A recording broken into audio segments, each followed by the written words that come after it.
বড় মজার একটি ঘটনা শুনেন।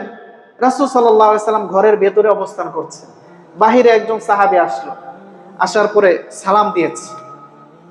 রাসূল সাল্লাল্লাহু আলাইহি সাল্লাম বললেন, মান আনতা, এই দরজার পেছনে তুমি কে? বাহির থেকে আওয়াজ আসলো, আনা। কি আওয়াজ আসছে? আনা। আনা মানে আমি। ধরেন আপনার দরজার মধ্যে একজন নক করলো বাহির থেকে, আপনি বললেন কে? বাহির থেকে বললো যে আমি। বলেন তো আমি বললে সাউন্ড শুনে, আওয়াজ শুনে সব আত্মীয়কে কি চেনা যায়? জুড়ে বললেন না, চেনা যায়? চেনা যায় না। রাসূল বললেন আনা আনা, আরে বাহির থেকে আমি আমি আমি আমি আবার কে? আমি আমি বলতে তো আমি কাউকে চিনি না, বরং তোমার নাম বলো। সাহাবী পরে নাম বললেন, রাসূল তখন তাকে ভেতরে আসার অনুমতি দিলেন। বলি না সুবহানাল্লাহ। এজন্য আমি আমি করতে নাই, নিজের পরিচয় তুলে ধরতে হবে এবং নিজের ভেতরের আমিত্বটাকে মিটিয়ে দিতে হবে। এটা খুব গুরুত্বপূর্ণ। এটা আপনাদের জন্য না, এটা হচ্ছে আমাদের মা বোনদের জন্য। আপনারা পারলে গিয়ে একটু বলে দিবেন ওনাদেরকে। সেটা হলো, দুইজন তিনজন নারী একসাথে হয়েছে, হওয়ার পরে প্রত্যেকের স্বামীর শারীরিক অবস্থা কি এক? কথা বলেন না, এক নাকি? কারো স্বামী দেখতে খুব সুন্দর, খুব স্ট্রং, খুব লম্বা, একদম স্মার্ট বয়, আরেকজনের স্বামী একটু খাটো, একটু সুন্দর, এরকমটা। কারো স্বামীর শারীরিক সক্ষমতা বেশি, কারো কম, কারো আবার নাও থাকতে পারে। কিন্তু কোন মেয়ে লোক যদি আরেকটা মেয়ের কাছে গিয়ে, কোন স্ত্রী যদি আরেকজন স্ত্রীর কাছে গিয়ে নিজের স্বামীর পাওয়ার নিয়ে বর্ণনা করতে থাকে, নিজের স্বামীর সৌন্দর্যতা আলোচনা করতে থাকে, তাহলে এক সময় দেখা যাবে যে ওই স্বামীর প্রতি ওই নারীটার লোভ জন্মাবে। পরবর্তীতে তোমার কাছ থেকে তোমার স্বামীকে চিনিয়ে নিয়ে ওই নারীটা তোমার স্বামীকে পাওয়ার জন্য ষড়যন্ত্র করবে। ঠিক কিনা বলে? আমার বিষয়টা বুঝছেন তো আপনারা? নিজের স্বামীর গুণ এগুলো অন্যের কাছে বর্ণনা না করা। আলহামদুলিল্লাহ, আলহামদুলিল্লাহ, অসংখ্য অগণিত শুকরিয়া আদায় করছি সেই মহিয়ান গরিয়ান সর্বশক্তিমান আল্লাহ রাব্বুল ইজ্জত ওয়াল জালালের দরবারে, যিনি আমাদেরকে মহব্বত করে আর ভালোবেসে সাপ্তাহিক জুমা দিন আল্লাহর ঘরে আসার বসার, কোরআন ও হাদিস থেকে দ্বীনি কিছু কথা শোনার সুযোগ করে দিয়েছেন। এর জন্য সেই মহান রব্বুল আলামিনের দরবারে লাখো কোটি শুকরিয়া আদায় করছি। মন প্রাণ উজাড় করে হৃদয়ের গভীর থেকে শুকরিয়া তান করে নিচ্ছি আলহামদুলিল্লাহ। অসংখ্য অগণিত দরুদ ও সালাম, রহমত, শান্তি বর্ষিত হোক আমাদের প্রাণের চেয়েও প্রিয় নবীজি সাইয়্যিদুল মুরসালিন, ইমামুল মুরসালিন, খাতামুন নবিয়্যিন, শফিউল মুযনিবিন, মুহাম্মাদুর রাসূলুল্লাহ সাল্লাল্লাহু আলাইহি ওয়াসাল্লাম। মুহতারাম হাজিরিন, আল্লাহ রাব্বুল আলামিন সমস্ত মাখলুকাতের মধ্যে সর্বশ্রেষ্ঠ মাখলুক হিসাবে মানুষকে বানিয়েছেন। আর এই মানুষকে বিশেষ একটি সিফাত, গুণ দিয়েছেন, যেটা পৃথিবীর আর কোনো মাখলুককে আল্লাহ তাআলা দেয়নি। সেটা হচ্ছে মনের ভাব প্রকাশ করার জন্য কথা বলার ক্ষমতা। মনের ভাব প্রকাশ করার জন্য কিসের ক্ষমতা? কথা বলার ক্ষমতা যাদের নাই তাদেরকে আমরা কি বলি? বোবা। কি বলি? বোবা নাই আমাদের সমাজে? ওই দিন বাড়িতে গেলাম, এক বুবার সাথে দেখা হইলো। ছোটবেলায় আমাকে দেখেছে, প্রায় 20 বছর আগে। তখন আমাকে বলতেছিল যে এইভাবে ইশারা করতেছে যে ছোটবেলায় তোমাকে দেখেছি, এরপরে তো আর দেখা হয় নাই, সারাটা জীবন তো লেখাপড়ার জন্য বাহিরে। তো যেটা বলার উদ্দেশ্য, আমি কিছুই বুঝি নাই। সাথে আরেকজন ছিল যারা বুবার কথা বুঝে ভালো করে, উনি আবার ব্যাখ্যা করে দিচ্ছিলেন যে এটা বোঝাচ্ছে। কিন্তু আমরা যারা কথা বলি, কথা বলে মনের ভাব যেভাবে আনন্দের সাথে প্রকাশ করা যায়, যারা বোবা আছে, যাদের বাক শক্তি নাই, তারা কি এভাবে প্রকাশ করতে পারে? পারে না। এজন্য আল্লাহ রাব্বুল আলামিনের দেওয়া অনেকগুলো নিয়ামতের মধ্যে অন্যতম একটি নিয়ামত হলো কথা বলার যোগ্যতা। বলি সুবহানাল্লাহ। যারা কথা বলতে পারে না, বোবা হয়ে গেছে, ওদের সাথে একটু সময় বসে তখন মনে হবে যে এই জবানটার কি পরিমাণ দাম, কি পরিমাণ মূল্য। একটু সময় আপনি কল্পনা করেন যে একদিন আপনার জবান নাই, কিভাবে আপনি কথা বলবেন? কাজে এই জবান যে আল্লাহ তাআলা দিয়েছেন, এই জবানটাকে আল্লাহর কথা অনুযায়ী চালানোর দরকার আছে না নাই? না চালাইলে এটারও শাস্তি আছে। আল্লাহ তাআলা কোরআনে কারীমের মধ্যে বলেন, মা ইয়ালফিযু মিন কাওলিন ইল্লা লাদাইহি রাকীবুন আতীদ। রব্বুল আলামিন বলেন, বান্দা তোমাকে জবান দিলাম, কথা বলার শক্তি দিলাম, বাক স্বাধীনতা দিলাম। এই জবান পাওয়ার পরে তোমার মুখ দিয়ে জবান দিয়ে যা মনে চাই তা উচ্চারণ করবে, এই সুযোগ বান্দা রাখি নাই। বরং তোমার মুখ দিয়ে জবান দিয়ে যেই শব্দটা উচ্চারণ করো, সেটা ভালো হোক মন্দ হোক, সেটাকে লিখে রাখার জন্য একজন ফেরেশতা আমি আল্লাহ রাব্বুল আলামিন নিযুক্ত করে দিয়েছি। সুবহানাল্লাহ। আপনার জবান দিয়ে কি শব্দ বের হচ্ছে ওইটার সাথে সাথে লেখার জন্য একজন ফেরেশতা আছে। আছে না নাই? আছে। এজন্য পরকালে অস্বীকার করতে পারবেন না যে এই কথাটা তো আমি বলি নাই। লাইভ টেলিকাস্ট আল্লাহ তাআলা দেখায় দিবে যে দেখো ফেরেশতার হাতে লেখা আছে কোন সময়ে কোন জায়গায় কার সাথে বাজে শব্দ উচ্চারণ করেছিলা, ফাহিশা শব্দ উচ্চারণ করেছিলা, গালি দিয়েছিলা, অশ্লীল শব্দ মুখ দিয়ে উচ্চারণ করেছিলা, ওই সময় জায়গার নাম কার সাথে বলেছিলা, কাকে বলেছিলা, সবকিছু ডিটেইলস আল্লাহ তাআলার ওই ফেরেশতারা লিখে রেখেছে। বলি নাউজুবিল্লাহ। এজন্য এই জবানটা আল্লাহ তাআলা দিয়েছেন, যখন যেখানে মনে চাই সেভাবে ব্যবহার করা যাবে না। এই জবান মানুষকে জাহান্নামে নিয়ে যাবে। নাউজুবিল্লাহ বলবেন না? রাসূলুল্লাহ সাল্লাল্লাহু আলাইহি ওয়াসাল্লাম বলেছেন, মান ইয়াজমান লি মা বাইনা লিহইয়াইহি ওয়া মা বাইনা রিজলাইহি আজমান লাহুল জান্নাহ। পয়গম্বর আলাইহিস সালাম বলেন, আমার উম্মতের মধ্যে যেই ব্যক্তিটা দুইটা জিনিসের নিরাপত্তার কথা আমাকে গ্যারান্টি দিতে পারবে, আমার উম্মতের মধ্যে যেই ব্যক্তি দুইটা জিনিসের হেফাজতের দায়িত্ব নিতে পারবে, গ্যারান্টি দিতে পারবে, আমি নবী সুপারিশ করে জিম্মাদারি নিয়ে আমার ওই উম্মতটাকে জান্নাত পর্যন্ত নিয়ে যাব। সুবহানাল্লাহ। এক নাম্বার হচ্ছে মা বাইনা লিহইয়াইহি। লিহিয়াতুন বলা হয় চোয়ালকে। এই চোয়াল, এই সাইডের চোয়াল, এই দুই চোয়ালের মাঝখানে যেটা আছে এটাকে কি বলে? মুখ। এটাকে কি বলে?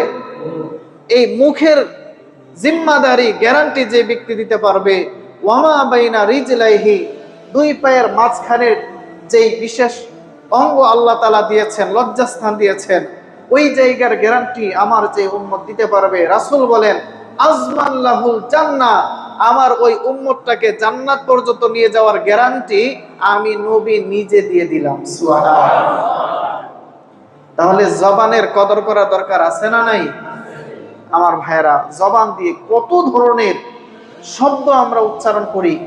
আজকে কিছু শব্দ আপনাদের সামনে তুলে ধরবো, যে কথাগুলো আমাদের জবান দিয়ে আমরা কখনোই উচ্চারণ করব না। পারবো না ইনশাআল্লাহ? আরো জোরে বলেন না ইনশাআল্লাহ। এক নাম্বার, খবুসাত নাফসি। কিছু মানুষ আছে সমাজের মধ্যে, নামাজ নাই, রোজা নাই, আল্লাহ তাআলার নাম নাই, জিকির আজকার কিচ্ছু নাই, জীবনটাকে মুসলমান হওয়া সত্ত্বেও আল্লাহ তাআলার কাছ থেকে, রাসূলের কাছ থেকে, মসজিদ থেকে এত দূরে নিয়ে গিয়েছে, তার জীবনটা আর একজন পশুর জীবনের মধ্যে কোনো পার্থক্য নাই। এইরকম মানুষ সমাজের মধ্যে আছে না নাই? আরো জোরে বলেন। তার মাঝে আর পশুর মাঝে কোনো পার্থক্য নাই। তারপরেও যত খারাপই হোক একজন মানুষ, একজন মানুষের চরিত্র যতই নষ্ট হোক, একজন মানুষের ক্যারেক্টার যতই বাজে হয়ে যাক, নিজে নিজেকে কখনো বাজে এরকম বলা যাবে না। রাসূল সাল্লাল্লাহু আলাইহি ওয়াসাল্লাম বলেন, এক নাম্বার হচ্ছে খাবুসাত নাফসি, আমার চরিত্রটা নষ্ট হয়ে গেছে। নিজে নিজের মুখ দিয়ে এরকম শব্দ না বলা। খাবুসাত নাফসি অর্থ হলো আমার চরিত্রটা কি হয়ে গেছে? নষ্ট হয়ে গেছে। ওনাকে বসায় দেন আপনারা, না হলে ওনাকে দুইতলা পাঠায় দেন, এরকম মুসল্লি দরকার নাই।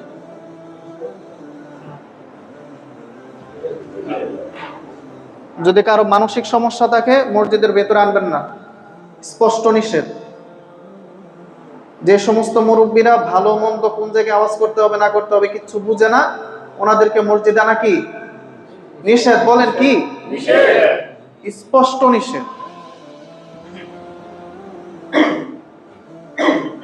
দ্বিতীয় তলায়, তৃতীয় তলায় নিয়ে যাবে।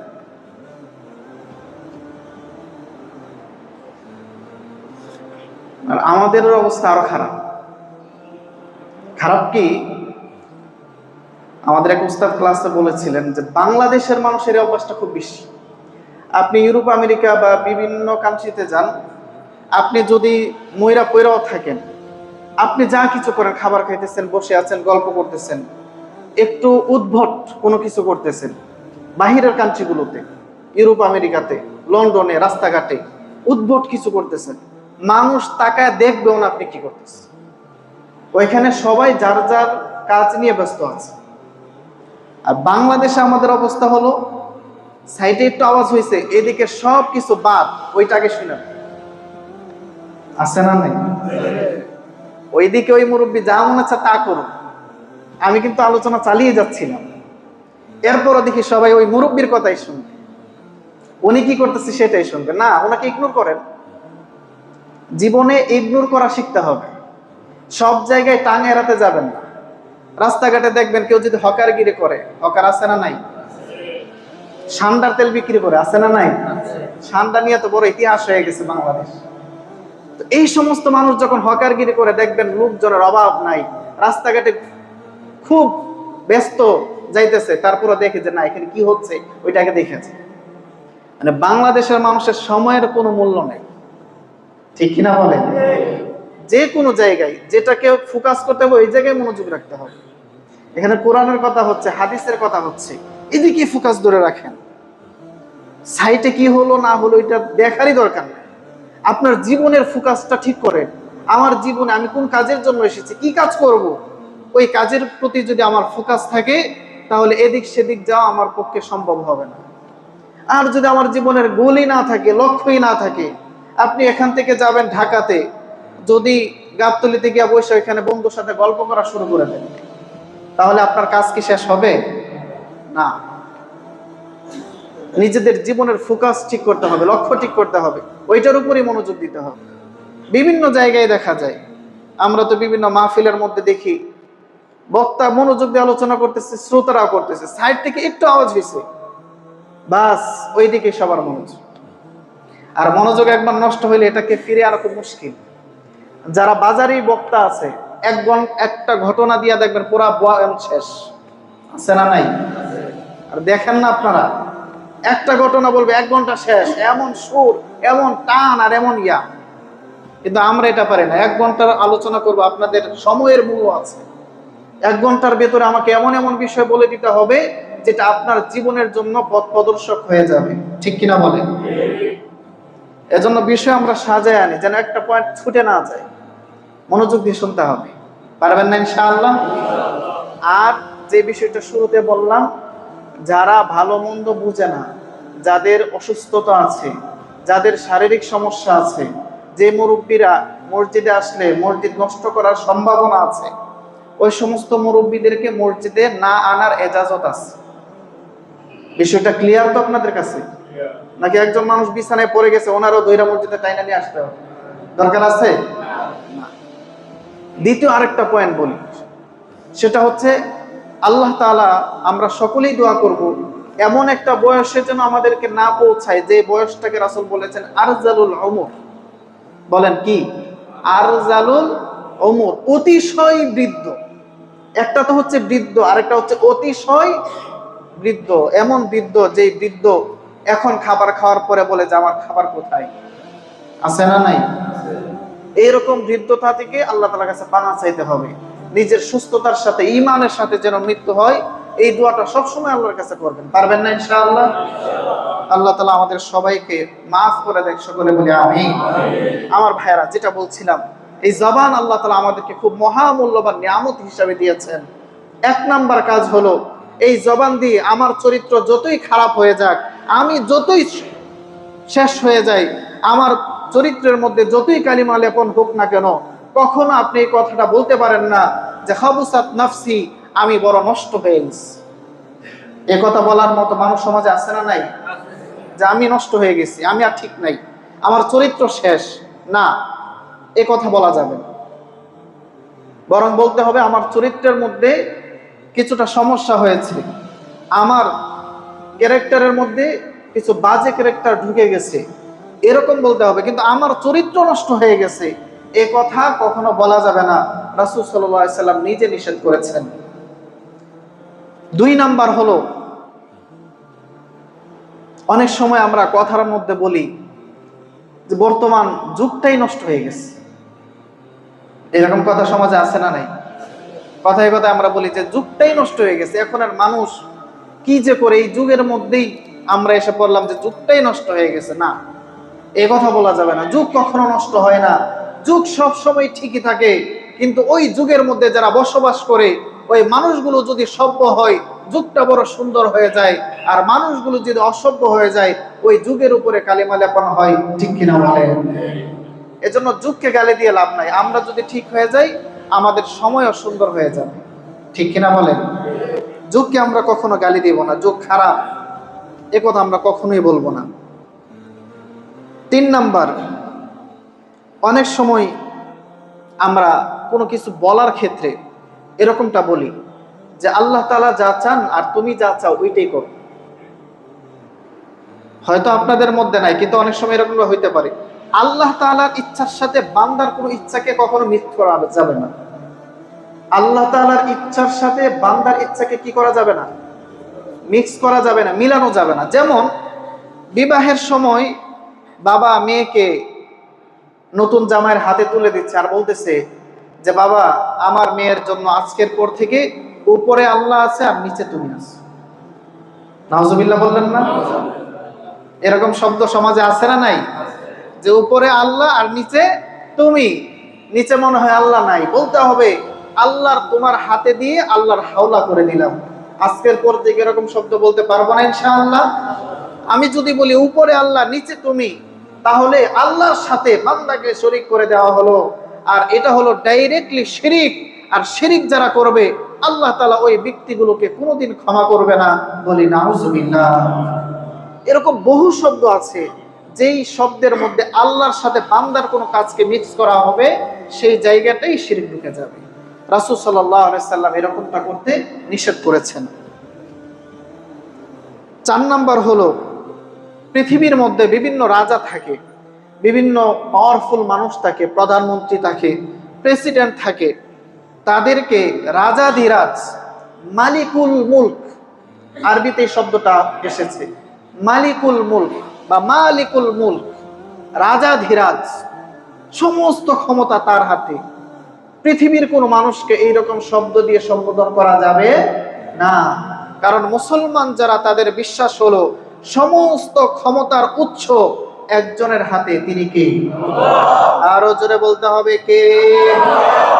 রব্বুল আলামিন বলেন, কুলিল্লাহুম্মা মালিকাল মুলকি তু'তিল মুলকা মান তাশা ওয়া তু'ইজ্জুল মুলকা মান তাশা ওয়া তানজি'ুল মুলকা মিম্মান তাশা ওয়া তু'ইজ্জু মান তাশা ওয়া তুযিল্লু মান তাশা বিয়াদিকাল খায়র ইন্নাকা আলা কুল্লি শাইইন কাদির।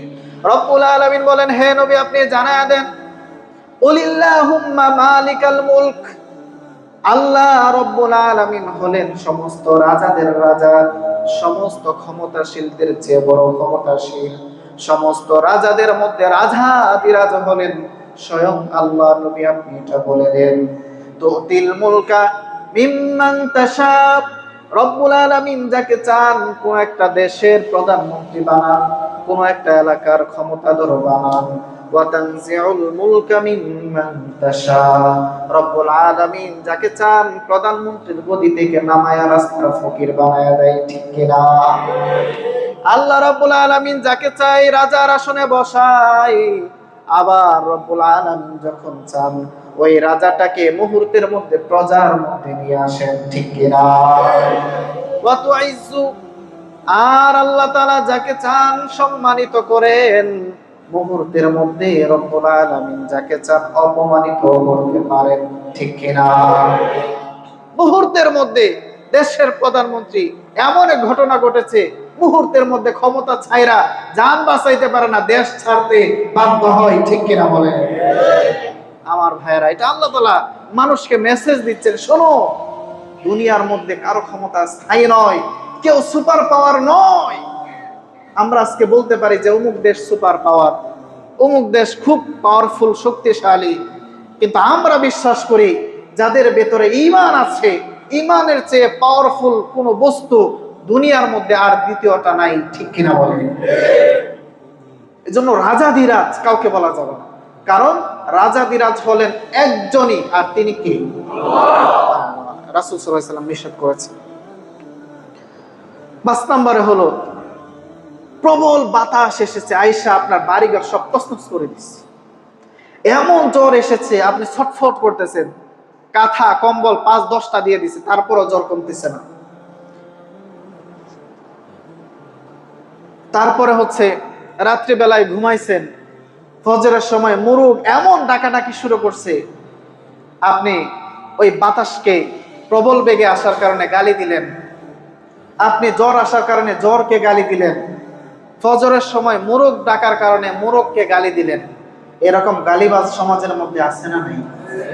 আরো জোরে বলতে হবে, আছে না নাই?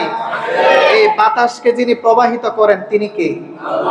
বাতাসকে আপনি গালি দেওয়া মানে আল্লাহকে গালি দেওয়া। বলি নাউজুবিল্লাহ। জ্বর, অসুস্থতা আল্লাহ তাআলা আপনাকে দিয়েছে, অসুস্থতার মাধ্যমে মানুষের গুনাহকে আল্লাহ তাআলা মাফ করাতে থাকে। বলি সুবহানাল্লাহ। অসুস্থতা আসার পরে আপনি আল্লাহকে গালি দিচ্ছেন আর বলতেছেন আল্লাহ শুধু আমাকেই দেখে, আমাকে এত অসুখ বিসুখ দেয় না, এরকমটা বলা যাবে না। রাসূল নিষেধ করেছেন। ফজরের সময় দেখবেন আপনি ঘুম থেকে উঠেন আর না উঠেন, মোরগ ঠিকই জুড়ে জুড়ে এরকম সে ডাক দিতে থাকে, আছে না নাই? আমাদের এদিকে মনে হয় অনেকে মোরগ পালন করে, সকালবেলায় ফজরের সময় যখন উঠি দিকে খুব জোরে জোরে ডাকতে থাকে, আছে না নাই? ওরাই মেসেজটা দিতে চায়, দুনিয়ার মানুষ তোমরা ঘুম থেকে উঠো আর না উঠো, আল্লাহ তাআলা এই সময় ডাক দেওয়ার জন্য আমাকে জিম্মাদারি দিয়েছেন। আমি একটা পশু হয়ে, আমি একটা মুরগ হয়ে আল্লাহর ওই জিম্মাদারি পালন করতে আমি অলসতা করি নাই। বলি আল্লাহু আকবার। এই মুরগের কাছ থেকে আমাদের শিক্ষা নিতে হবে। আপনি বাসায় একটা মুরগ পালেন, দেখবেন ওর ফজরের আগ মুহূর্তে ডাক দিতে কোনোদিন মিস হবে না। কিন্তু আমরা ঠিকই ফজরের সময় মুয়াজ্জিনের আজান শুনি, একজনের আজান নয়, 2 জনের, 3 জনের, 5 জনের, সকল মসজিদের আওয়াজ আমার কানের মধ্যে পৌঁছায়, তারপরেও আমি ঘুম থেকে উঠি না, বরং ঘুমায়ে থাকি। এরকম অলস মুসলমান সমাজে আছে না নাই? জোহরে, আসরে, মাগরিব, এশায় ভালো মুসল্লি হয়, ফজরের সময় 2 কাতার মুসল্লি খুঁজে পাওয়া যায়। অথচ রাসূল সাল্লাল্লাহু আলাইহি সাল্লাম বলেছেন যারা ফজর এবং আসর এই 2টা নামাজ নিয়মিত পালন করবে, জামাতের সাথে কখনো মিস করবে না, আল্লাহ তাআলা ওই মানুষগুলোকে মুনাফিকের খাতা থেকে নাম কাটায়া মুমিনের খাতার মধ্যে নাম লিখিয়ে দিবেন। বলি সুবহানাল্লাহ। এজন্য আজকের পর থেকে ফজরের নামাজে আসবো তো ইনশাআল্লাহ। যদি আসেন তাহলে আমার আলোচনা সফল। যতই ঘুম আসুক, মোবাইলে অ্যালার্ম দিবেন, একবারের জায়গায় 5 বার দেন, কিন্তু আসতে হবে। আপনি যদি নিয়ত আর হিম্মত করেন অবশ্যই আসতে পারবেন। এজন্য মুরুগ যদি আপনাকে ডেকে জাগিয়ে দিতে চায়, ওই মুরুগকে গালি দেওয়া যাবে না। আমার ভাইয়েরা, 7 নাম্বার, দুনিয়ার মধ্যে মানুষের পরিচয়ের জন্য আল্লাহ তাআলা বিভিন্ন গোত্র দিয়েছেন, বংশ দিয়েছেন, কিন্তু এই বংশের উপর ভিত্তি করে, জাতীয়তাবাদের উপর ভিত্তি করে সমাজের মধ্যে আলাদা হওয়া, বিভক্ত হওয়া, এটা করা যাবে না। রাসূল নিষেধ করেছেন। হয়তো বিষয়টা আপনারা বুঝতে পারেন নাই, বিশেষ করে শহরের দিকে এটা কম, গ্রামের দিকে আছে। এক একটা গোষ্ঠী তার বলই নিয়ে চলে, যখন ঝগড়া লাগে ওই গোষ্ঠী আরেক গোষ্ঠীর সাথে সময়ের পর সময়, যুগের পর যুগ, বছরের পর বছর ওই লড়াইটা লেগেই থাকে। এরকম বংশভিত্তিক বিভক্ততা আমাদের সমাজের মধ্যে আছে না নাই? গোত্রভিত্তিক এরকম বিভক্ততা সমাজের মধ্যে আছে না নাই? রাসূল বলেছেন, শোনো, তোমাদের বংশ পরিচয়ের দিয়ে, তোমাদের গোত্রের পরিচয় দিয়ে তোমরা কখনো বিভক্ত হইবা না, কারণ মুসলমানের সবচেয়ে বড় পরিচয় হলো সে মুসলমান। কালিমার ভিত্তিতে পৃথিবীর সকল মুসলমানকে ঐক্যবদ্ধ থাকতে হবে। ঠিক কিনা বলে? রব্বুল আলামিন বলেন ওয়াতাসিমু বিহাবলিল্লাহি জামিআও ওয়া লা তাফাররাকু। আল্লাহ রাব্বুল আলামিন বলছেন আমার বান্দারা শোনো, ওয়াতাসিমু বিহাবলিল্লাহ, আমি রব্বুল আলামিন তোমাদেরকে যে রজ্জু দিয়েছি, রশি দিয়েছি, কালিমা দিয়েছি, এই কালিমার ভিত্তিতে, কালিমার উপর ভরসা করে, কালিমার সংবিধানের উপরে তোমরা সকলে ঐক্যবদ্ধ হয়ে যাও। আমাদের কালিমা নিয়ে কোনো বিভক্ততা আছে কি? আর জোরে বলেন না আছে? আমাদের কালিমা একটা, আরেক গ্রুপের আরেকটা, এরকম নাকি? নাকি পৃথিবীর সকল মুসলমানের কালিমা এক? আরো জোরে বলেন কয়টা? একটা। আমাদের রব আল্লাহ কয়জন? নবী কয়জন? কোন বিভক্ততা আছে? এরপরেই যত বিভক্ত, গোষ্ঠীর কারণে, সমাজের কারণে, জাতীয়তাবাদের ভিত্তিতে, সাদার ভিত্তিতে, কালোর ভিত্তিতে, বিভিন্ন ভাবে আমরা মুসলমানরা বিভিন্ন দলে দলে বিভক্ত হয়ে যাওয়ার কারণে আজকে বেঈমান কাফেরদের হাতে মুসলমানদের মায়ের খেতে হচ্ছে। ঠিক কিনা বলেন? রাসূল সাল্লাল্লাহু আলাইহি ওয়াসাল্লাম নিষেধ করেছেন, জাতীয়তাবাদের ভিত্তিতে, বংশের ভিত্তিতে, গোত্রের ভিত্তিতে তোমরা কখনোই বিভক্ত হইবা না। পারবো না ইনশাআল্লাহ? যেখানে কোরআনের কথা থাকবে, হাদিসের কথা থাকবে, যারা আল্লাহর দিকে ডাকবে, যারা মানুষকে ন্যায় ইনসাফ ভিত্তিক রাষ্ট্রের দিকে ডাকবে, যারা কোরআনে আইন, কোরআনে শাসন ব্যবস্থার দিকে ডাকবে, তাদের সাথে থাকবেন তো ইনশাআল্লাহ? আরো জোরে বলেন না ইনশাআল্লাহ?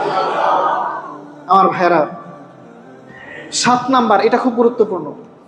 3 জনে মিলে একসাথে বসছেন, গল্পগুজব করতেছেন, বিভিন্ন বিষয় আলোচনা করতেছেন, হঠাৎ করে 3 জনের মধ্যে একজনকে বাদ দিয়ে 2 জন কানে কানে কথা বলতেছে। এরকম কখনো হয় কি হয় না? 3 জন মানুষ একসাথে বসে আছেন, বন্ধু, হঠাৎ করে 2 জন বন্ধু কানে কানে কথা বলছেন।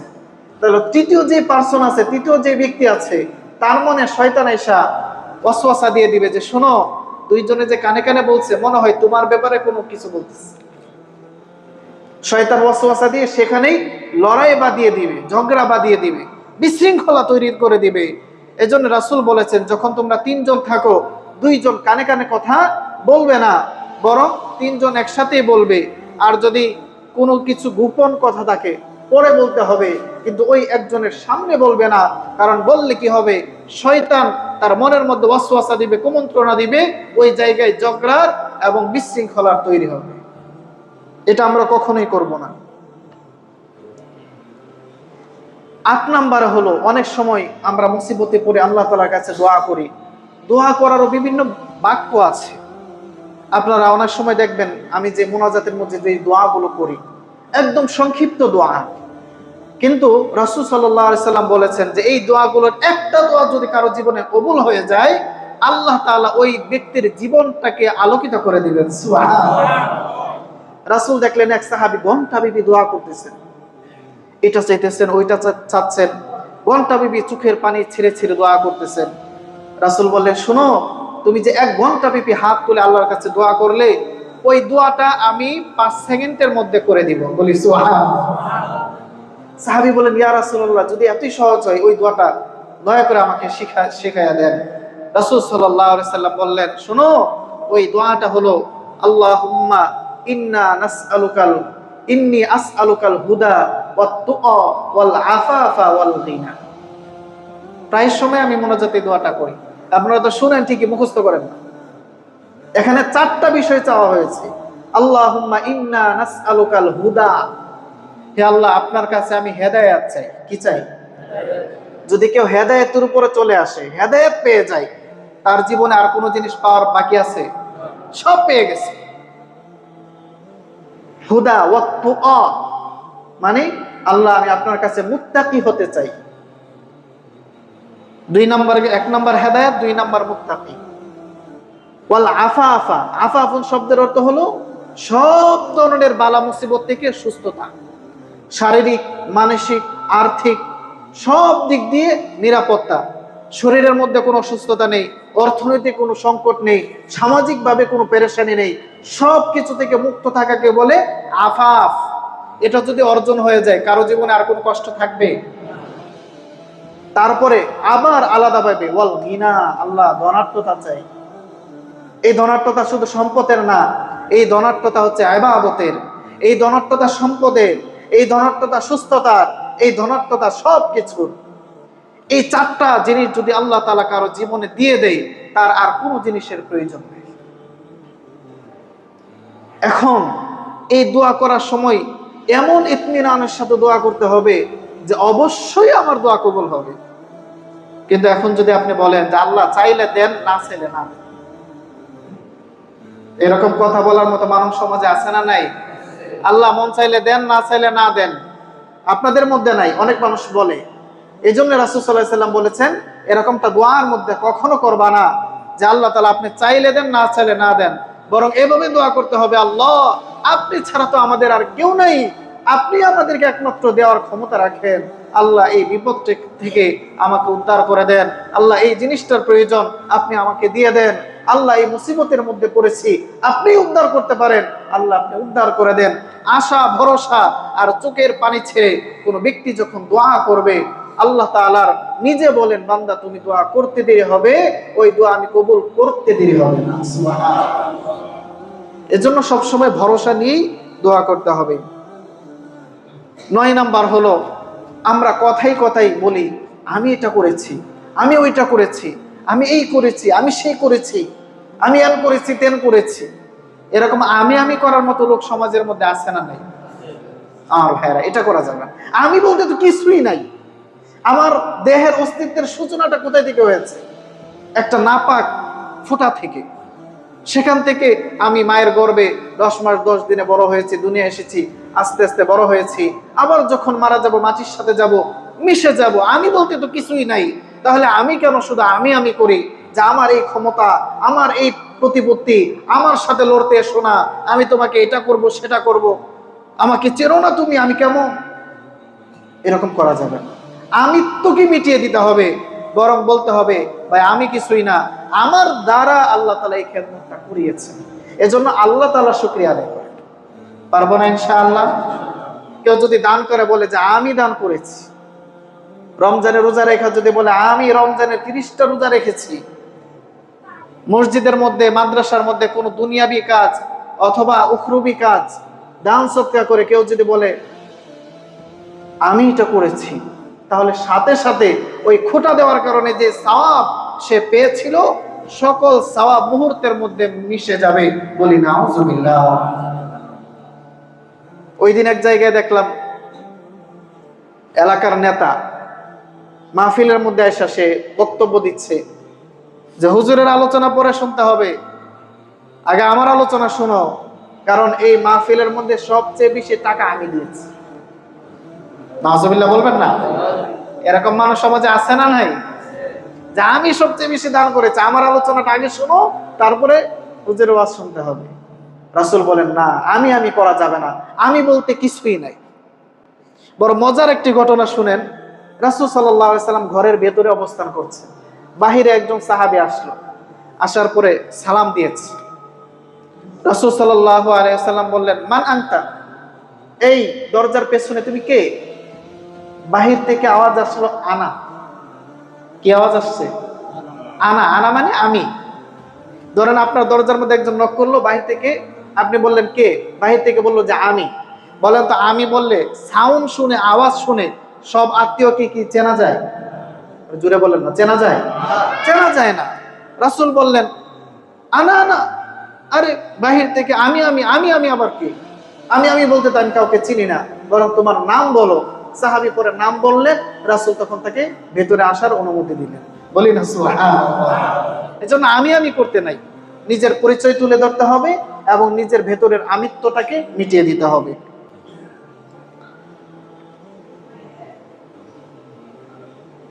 10 নাম্বার, এটা খুব গুরুত্বপূর্ণ, এটা আপনাদের জন্য না, এটা হচ্ছে আমাদের মা বোনদের জন্য। আপনারা পারলে গিয়ে একটু বলে দিবেন ওনাদেরকে। সেটা হলো 2 জন 3 জন নারী একসাথে হয়েছে, হওয়ার পরে প্রত্যেকের স্বামীর শারীরিক অবস্থা কি এক? কথা বলেন না, এক নাকি? কারো স্বামী দেখতে খুব সুন্দর, খুব স্ট্রং, খুব লম্বা, একদম স্মার্ট বয়, আরেকজনের স্বামী একটু খাটো, একটু সুন্দর, এরকমটা। কারো স্বামীর শারীরিক সক্ষমতা বেশি, কারো কম, কারো আবার নাও থাকতে পারে। কিন্তু কোনো মেয়ে লোক যদি আরেকটা মেয়ের কাছে গিয়ে, কোনো স্ত্রী যদি আরেকজন স্ত্রীর কাছে গিয়ে নিজের স্বামীর পাওয়ার নিয়ে বর্ণনা করতে থাকে, নিজের স্বামীর সৌন্দর্যতা আলোচনা করতে থাকে, তাহলে এক সময় দেখা যাবে যে ওই স্বামীর প্রতি ওই নারীটার লোভ জন্মাবে। পরবর্তীতে তোমার কাছ থেকে তোমার স্বামীকে চিনিয়ে নিয়ে ওই নারীটা তোমার স্বামীকে পাওয়ার জন্য ষড়যন্ত্র করবে। ঠিক কিনা বলেন? আমার বিষয়টা বুঝছেন তো আপনারা? নিজের স্বামীর গুণ এগুলো অন্যের কাছে বর্ণনা না করা। মা বোনদেরকে, হয়তো আওয়াজ যাচ্ছে বাহিরে, মা বোনদেরকে বলবো যে নিজের স্বামীর শারীরিক এবং যে সৌন্দর্যের বর্ণনা আছে, এটা অন্য কোনো স্ত্রীর সামনে গিয়ে কখনো বর্ণনা করবেন না। রাসূল নিষেধ করেছেন। এর কারণে অনেক সংসার ভেঙে যায়, নষ্ট হয়ে যায়। আর বর্তমানে সংসার ভাঙ্গার সংখ্যা দিন দিন বাড়তেছে। গত বছর মনে হয় আপনাদেরকে বলেছিলাম যে ঢাকা শহরে দৈনিক 500 থেকে 600 ডিভোর্স হয় দৈনিক। এখন এটা বাড়তে বাড়তে প্রায় ডাবল হওয়ার কাছাকাছি। এজন্য আমাদের যাদের সংসার আছে, এই সংসারটাকে ধরে রাখার চেষ্টা করব। স্বামীর পক্ষ থেকে, স্ত্রীর পক্ষ থেকে, উভয় পক্ষ থেকেই সংসার টিকিয়ে রাখার চেষ্টা করতে হবে। পারবো তো ইনশাআল্লাহ? সকলে বলেন না ইনশাআল্লাহ? যারা অবিবাহিত আছেন তারাও বলেন, ভবিষ্যতে আল্লাহ টিকিয়ে দিবে ইনশাআল্লাহ। আমার ভাইরা, সর্বশেষ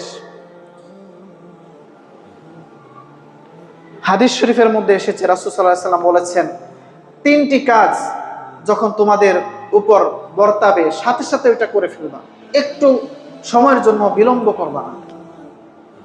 এটা বলে আমি শেষ করছি। 1 নাম্বার হলো নামাজ।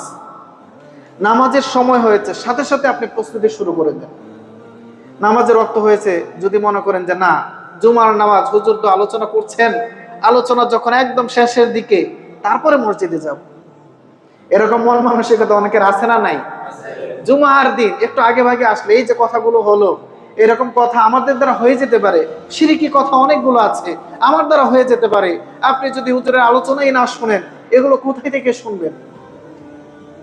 এজন্য নিয়মিত আলোচনাগুলো শোনার চেষ্টা করা, কাছাকাছি একজন আলেমের কাছে এসে সামনে বসে শোনা, এটা হচ্ছে নববী পদ্ধতি। আর যদি আপনি অনলাইনে টোকা মারলেন আর দেখলেন যে কোন হুজুর কোনটা বলে, আপনি পেরেশান হয়ে যাবেন, কোনটা মানবেন কোনটা না। ওইটা ইলম শেখার মাধ্যম নয়। অনলাইন থেকে, ফেসবুক থেকে, ইউটিউব থেকে কোনো মাসআলা জেনে কেউ যদি আমল করে, সেখানে ভুল হওয়ার সম্ভাবনা অনেক বেশি। আমি যদি আপনাকে প্রশ্ন করি, আপনার মায়ের অপারেশন করতে হবে, একজন ডাক্তার হলো একদম পারদর্শী আছে, দীর্ঘ সময় ধরে সে অপারেশন করে। আরেকজন মানুষ হলো হকারি, রাস্তাঘাটের মধ্যে মানুষের অপারেশন করে। তাহলে আপনি কার কাছে নিয়ে যাবেন? যিনি পারদর্শী, অভিজ্ঞ, এমবিবিএস, তার কাছে নিয়ে যাবেন। দুনিয়ার ক্ষেত্রে আমরা এটা ঠিকই বুঝি, কিন্তু যেই জিনিসটা আমাকে জান্নাত পর্যন্ত নিয়ে যাবে, ওই জিনিসটা আমরা আলেমের কাছে এসে জিজ্ঞেস করি না। অনলাইনে একটা পেয়েছি, ওইটার উপর ডিপেন্ড করে আমল করা শুরু করে দিই, মসজিদের মধ্যে এসে বিভেদ সৃষ্টি করে দিই। আছে না নাই? আমার ভাইরা, এরকমটা আমরা করব না। ইমাম সাহেব আপনার সামনে আছে, ইমাম সাহেব যেভাবে বলে সেভাবে মানবে। যদি ভুল হয়, ইমাম সাহেবের হবে, আপনি বেঁচে যাবেন। আর আপনি ইমাম সাহেব যেটা বলে সেটা নামাই না, মন করা মতো ইউটিউবে একটা শুই না, ওইটার উপর আমল করতে থাকেন, তাহলে দেখা যাবে ইমাম সাহেব বাইসা যাবে, আপনি ধরা খেয়ে যাবেন। ঠিক কিনা বলেন? এজন্য ইলম সবসময় আলেমের কাছ থেকে শিখতে হবে। নামাজ আলেমের কাছ থেকে শিখতে হবে। নামাজের সময় হলে সাথে সাথে নামাজ আদায় করে ফেলতে হবে।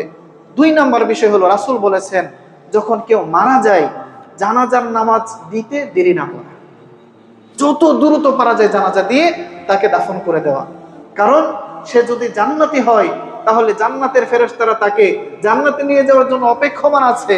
রাসূল বলেন, সে তো জান্নাতি, দুনিয়ার এই নর্দমায়, এই ময়লা আবর্জনায় তাকে রাখার কি দরকার? যত দ্রুত পারো তাকে তার জান্নাতের মধ্যে পৌঁছে দাও, বলে সুবহানাল্লাহ। আবার যদি সে জাহান্নামী হয়, তাহলে এরকম জাহান্নামী মানুষকে দুনিয়ায় রাখার দরকার নাই, দ্রুত তাকে জানাজা দিয়ে দাফন করে দাও। এজন্য রাসূল বলেছেন, কেউ মারা গেলে যত দ্রুত পারা যায় দাফন করে দেওয়া। 3 নাম্বার, এটা খুবই গুরুত্বপূর্ণ। এটা কি পরিমাণ গুরুত্বপূর্ণ যারা এই মুসিবতে পড়েছে তারা বুঝে। সেটা হলো, আপনার মেয়ে বিবাহের উপযুক্ত হয়ে গেছে, সাথে সাথে তাকে বিবাহ দিয়ে দেওয়া। কিন্তু এখন আমরা কি করি, যে না, মেয়ে লেখাপড়া করতেছে, লেখাপড়া শেষ করবে, সরকারি চাকরি করবে, উপার্জন করবে, নিজের পায়ে দাঁড়াবে। ওই নিজের পায়ে দাঁড়াতে দাঁড়াতে দেখা যায় পরবর্তীতে তাকে নেয়ার জন্য, তাকে স্ত্রী হিসেবে গ্রহণ করার জন্য কোনো যুবক সমাজের মধ্যে আর খুঁজে পাওয়া যায় না। ঠিক কিনা বলেন? আমি তো মিরপুরে আমার লেখাপড়ার জীবন, এই মিরপুরের দিকে দেখেছি বেশিরভাগ মানুষ এই অবস্থার মধ্যে জর্জরিত। মিরপুর ক্যান্টনমেন্ট থেকে একজন আমাদের পরিচিত এক ভাই এসে খুব কান্না কান্না অবস্থা, কারণ তার বাপ মা কিছুই নাই, বোনরা তার অধীনেই ছিল। বলতেছে যে হুজুর, আমার বোনটাকে বিয়ে দেওয়ার জন্য যখন তার বিয়ের বয়স হয়েছিল 20 থেকে 25 বছর, ওই সময়টাতে বিয়ের অনেক প্রস্তাব এসেছে, একের পর এক প্রস্তাব এসেছে, সবগুলো সে ফিরিয়ে দিয়েছে। এখন তার বয়স 30, একটা বিবাহের প্রস্তাব আসে না। বরঞ্চ আমরা জোর করে যদি কোথাও টাকা পয়সা দিয়ে দিতেও চাই, তারপরে কেউ নেই, কারণ এই যে হাদিসের উপর সে আমল করে নাই। আপনারা একটু চিন্তা করে দেখবেন, যে মেয়েটার বয়স 20 থেকে 25, 18, 16, এই বয়সের মেয়েগুলো যতই কালো হোক, আল্লাহ তাআলা তার চেহারার মধ্যে একটা নূরানি ভাব সৃষ্টি করে দেয়। ঠিক কিনা বলেন? কিন্তু যখনই সে 25 পার হয়ে, 30 পার হয়ে, সে যখন বয়সের ভারে নুয়ে পড়ে, তার ভেতরে তখন ওই মেয়েলি স্বভাব থাকে না, তার আচার আচরণ পুরুষের মতো হয়ে যায়। তখন ওই পুরুষ মার্কা মেয়েকে নিতে সমাজের কোনো যুবক এগিয়ে আসবে না। ঠিক কিনা বলেন? এজন্য রাসূল বলেছেন, মেয়ে যখনই বিবাহের উপযুক্ত হয়ে যাবে, সাথে সাথে ওই মেয়েটাকে বিবাহ করায় দিবা। সাবধান, তোমরা দেরি করবা না। বলি না সুবহানাল্লাহ। এই দেরি করার কারণে, বিবাহে বিলম্ব করার কারণে সমাজে যে কি পরিমাণ ফিতনা ফাসাদ, এটা আমি বলে শেষ করতে পারবো না। আর সব ঘটনা, সব বিষয় আমার মুখ দিয়ে বলতেও পারবো না। এই জন্য যে বিষয়গুলো আলোচনা করলাম, এই বিষয়গুলোর উপর আমরা খুব মনোযোগ দেব, এবং যে কথাগুলো বলতে আজকে নিষেধ করা হলো, এইরকম কথা আমরা কখনোই বলবো না, পারবো না ইনশাআল্লাহ। এই জবান আল্লাহ তাআলা দিয়েছেন খুবই মূল্যবান জিনিস। যারা বুবা মানুষ আছে, যারা কথা বলতে পারে না, ওই মানুষগুলোর দিকে আপনি তাকায় থাকবেন। সে চাইলেও মুখ দিয়ে মানুষকে গালি দিতে পারে না, আপনি আল্লাহ তাআলা জবান দিয়েছে, এই জন্য আপনি গালি দিবেন? একজন বোবা মানুষ চাইলেও সে অশ্লীল বাজে কথা বলতে পারে না, আপনাকে আল্লাহ তাআলা জবান দিয়েছে, এই জন্য আপনি অশ্লীল ফাহিশা কথা মুখ দিয়ে বলবেন? একজন বোবা মানুষ চাইলেও সে আল্লাহর নাফরমানের কথা বলতে পারবে না, আপনাকে আল্লাহ তাআলা জবান দিয়েছে, তাই বলে আপনি আল্লাহ তাআলার বিরোধী কথা, কোরআন বিরোধী কথা, হাদিস বিরোধী কথা বলবেন? এই অধিকার আল্লাহ তাআলা দেয় নাই। আল্লাহ তাআলা আমাদেরকে আমাদের জবান এবং লজ্জাস্থানের হেফাজত করার এবং রাসূলের মাধ্যমে জান্নাতে যাওয়ার তৌফিক দান করেন। সকলে বলি আমিন। আরো জোরে বলি আমিন।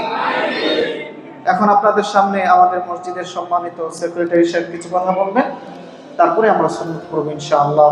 ওয়া আখিরু দাওয়ানা আলহামদুলিল্লাহি রাব্বিল আলামিন।